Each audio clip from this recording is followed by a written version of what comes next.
오늘도 함께 해주셔서 감사합니다. 오늘의 비밀 편지 시작하겠습니다. 안녕하세요.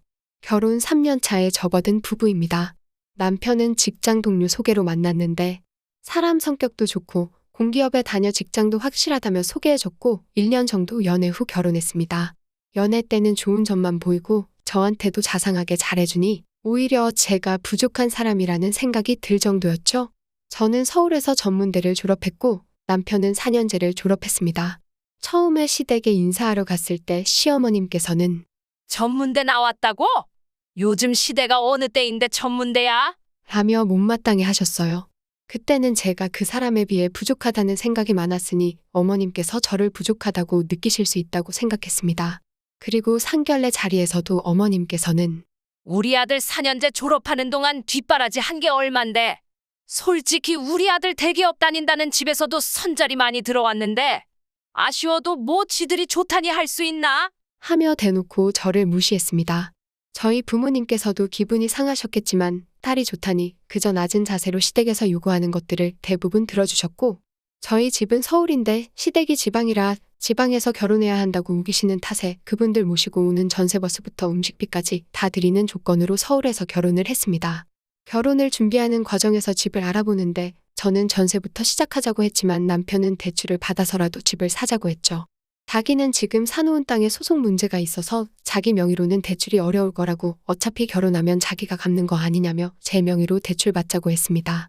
결혼 전부터 남편은 저한테 결혼하면 직장을 관두면 좋겠다고 이야기를 해서 저도 직장이 있을 때 대출을 받는 게 나을 것 같아서 제 명의로 대출을 받았습니다. 그리고 그렇게 결혼식을 올리고 살게 됐는데 이때부터 문제가 시작됐습니다. 저는 결혼 후 직장을 관두었고 남편의 벌이에 의존할 수밖에 없었죠. 남편이 돈을 벌며 월급을 관리하는데 월급 통장은 주지도 않고 본인이 관리한다고 하니 제 입장에서는 따를 수밖에 없었어요. 그런데 점점 공과금도 밀리고 대출원금은커녕 이자 갚기도 빠듯해졌습니다. 남편은 저한테 결혼할 때 시부모님 앞으로 1,000만 원을 대출 받았는데 그걸 갚아야 한다며 매달 200만 원씩 갖고 있다고 했고 그런 줄 알았습니다. 그래서 지금 당장은 힘들더라도 그것만 해결되면 나아질 거라고 생각했고 저도 정말 마지막이라는 생각으로 폐물을 전당포에 맡겼죠. 그 돈으로 2달 정도는 버텼는데 남편은 다시 돈을 빌려야 할 것 같다며 제 이름으로 상금융에서 소액대출을 받았습니다. 그때도 남편은 제가 자세히 물으면 다 돼간다며 자세한 설명은 해주지 않았죠. 그러다 어느 날 등기가 와서 보니 저희 집이 대출 이자를 제때 내지 않아서 경매에 넘어간다는 내용이었습니다. 화가 나서 남편하고 대판 싸우고 시댁에 얘기해봤지만 니네 집이니 니들이 알아서 하라고 하셨고 집은 지켜야 했기에 결국 친정에서 돈을 빌려서 넣었죠. 이렇게 친정에서 가져다 쓴 돈이 지금까지 5천 정도 됩니다. 남편은 그 뒤에 자기 회사에서 주식을 상장하려고 하는데 미리 투자해서 지분을 받으면 상장만 되면 몇 배로 벌 수 있다며 투자하자고 이야기를 했고 결국 저도 부모님께 말씀드리고 남편이 재직증명서부터 회사 관련 서류까지 모두 가져와서 보여주는데 회사 직인까지 찍어 있으니 저희는 믿을 수밖에 없었죠. 근데 상장한다던 날이 한참 지나고도 차일피일 미뤄지는 게 이상해서 결국 남편 회사로 전화를 했고 회사에서는 그런 직원은 없다고 해서 남편이 저를 속인 게 발각되었습니다. 그래서 저희 부모님은 사기 결혼이라고 시댁으로 찾아갔고 시댁에서는 오히려 적반하장으로 그러게. 걔한테 뭘 믿고 그렇게 큰 돈을 주셨습니까? 전 제 아들이지만 내놨습니다. 라고 하시더군요. 결국 저희 집에서 이혼하라는 이야기가 나왔고 남편은 정말 사랑해서 놓치고 싶지 않아서 그랬다며 사랑하는 마음만큼은 진심이라고 울고불고 매달렸습니다. 투자금도 친구가 회사에 다녀서 정보를 받아서 투자한 거라고 기다리면 분명 결과가 있을 거라고요. 저도 아무리 이혼이 많아졌다고 해도 제가 이혼녀가 된다니 막막했고 이 사람도 이렇게 잘못했다고 비니까 한 번은 용서하고 둘이 열심히 살아보기로 했어요.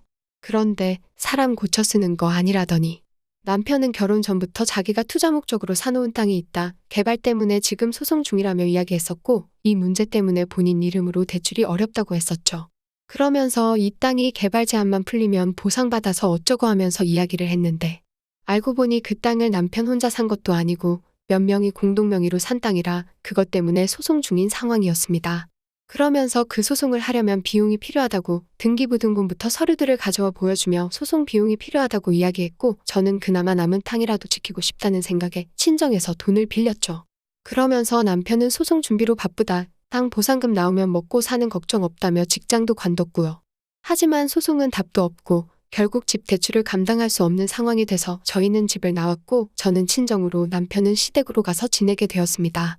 한 달은 묵묵히 지켜보시던 저희 부모님께서도 아니다 싶으셨는지 저를 데리고 시댁으로 내려가셨는데 시부모님은 내가 돈이 있었으면 벌써 줬지. 능력이 없어서 못 주는 걸. 그냥 콩밥을 먹이든 알아서 하세요. 라며 아예 모른 척 하셔서 저희 부모님도 질려서 다시 오셨습니다. 근데 문제는 여기서 끝이 아니라 신혼집으로 남편이 저 몰래 3천만 원을 대출받아서 지급 명령이 계속 날아오고 있습니다. 남편이 제 이름으로 상금융에서 빌린 돈을 갚는 상황인데 새로 또 3천만 원을 갚아야 하는 상황까지 됐습니다. 남편에게 돈 문제로 전화하면 이제 소송이 거의 끝나간다. 새로 직장 알아보고 있다. 지게차 운전하는 거 배우는 중이다. 이거 4개월 정도 하고 나면 월 500은 벌 수 있다니 조금만 기다려 달라고 합니다. 지금 이혼하면 친정에서 빌린 돈을 찾기는커녕 남은 빚까지 제가 갚아야 하고 이대로 결혼을 유지하기엔 이 사람이 또 무슨 일을 벌일지 걱정도 됩니다. 제가 어떻게 해야 하는 건지 조언 부탁드립니다. 오늘의 편지 들어주셔서 감사합니다.